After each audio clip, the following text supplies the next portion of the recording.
Rick's List, CNN weekday afternoons, 3 Eastern. After voting for the health care bill last night is Florida Democratic Congressman Alan Grayson. Congressman, good to see you, sir. Thank you.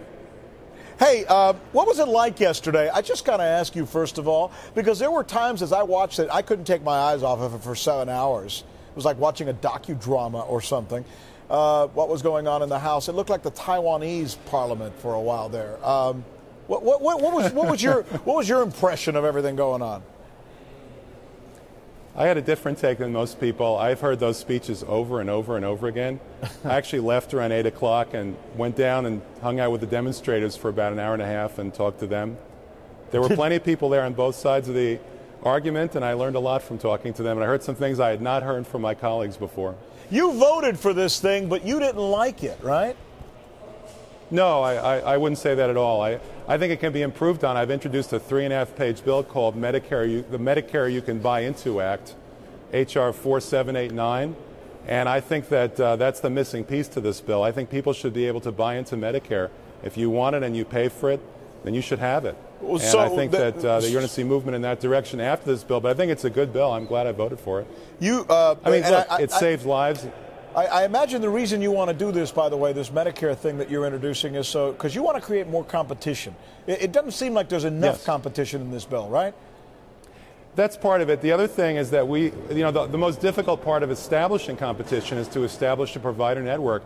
And we've spent billions of dollars making sure that everybody from Nome, Alaska to Key West, Florida can actually go and see a Medicare doctor wherever they might need to be in the country, but it's available to only 1/8 of the public. It's like saying only seniors can drive on federal highways. It just doesn't make any sense. It's this enormously valuable public resource that we own and we pay for, and we have to use for the benefit of everyone. The only thing about the Dems that I think they're being somewhat disingenuous on, and I think you should just come clean, shouldn't you, and say, yes, this is very expensive. It takes a lot of money to do something historic like this. But I hear a lot of Democrats making it sound like this is the way to solve all our economic problems. Is that true? Is that genuine when you hear people say that? Well, I think of it in terms of human beings. I know that there's so many people who don't have any coverage, and now 30 million more Americans will have it. I know there's a lot of people who can't afford their coverage. Now it's going to be more affordable for them. Right. I know that there's a lot of people who find they get all the health care they need until they actually need some. And then the insurance companies try to chintz them. That's not going to be possible anymore. So in terms of actual individuals, those people are going to be better off, and seniors too. No, and I get that. And even Republicans that I talk to get that. But their concern is it's too damn expensive. Couldn't you have done it another way? Couldn't you have done it another time? How can you say that when the Congressional Budget Office says it will reduce the federal deficit by $4,000 for every man, woman, and child in this country? We're saving money, not wasting it. Let me ask you about something that just went on between you and Sarah Palin. You guys got into a little bit of a scuffle recently. She said at a speech in Orlando, your district, your area, she said, I can't even talk about this guy because there's kids in the room. I mean, you got to be a pretty awful guy for someone to say they can't even talk about you. And I want to know why her kid was in the room. My kid was in school that day. Well, you came back and you called her the, quote, Alaskan dingbat. Did you really say that?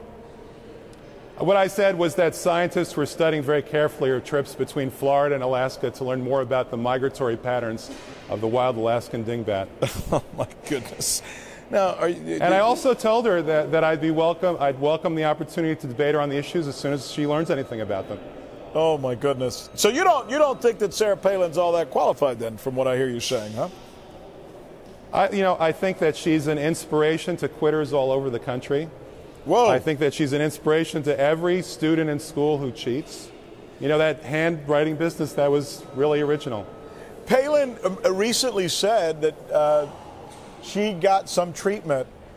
She was giving a speech in Calgary, I believe, and she said that she got treatment with her parents and would go down to Canada to use their single-payer system. Now, that was weird because she's been a real fighter against this system. Were you taken aback when she said that? Oh, look, she's not even a political figure anymore. She's just a reality show personality. That's where all this is heading. She just wants to make money. That's it. Sorry about that. We got a little bit of a satellite delay, and it looks like we're stepping on each other just a little bit. when you're the kind of guy who says what he thinks, and when recently you were in the news for coming out and turning things around as you tried to do with Republicans and saying, no, they're the ones who are creating a situation where they'll kill old people. Did you say look, that? I mocked the absence of their health care plan. There is no Republican health care plan that would actually give insurance to the people who don't have it. There is no Republican health care plan that will give you cheaper insurance. So what I said is the Republican health care plan is don't get sick. But, you know, they understand that people are going to get sick anyway from time to time. So their backup plan is if you do get sick, then die quickly. Final question to you.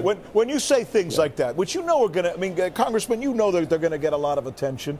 Are you playing to the audience? Are you trying to get folks to say, hey, you know what, look at that guy down there in Florida. He's interesting. I want to see him. Are you making a lot of noise for the purposes of making noise?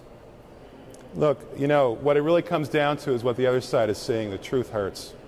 And truth is very powerful. And you believe that you were telling the truth?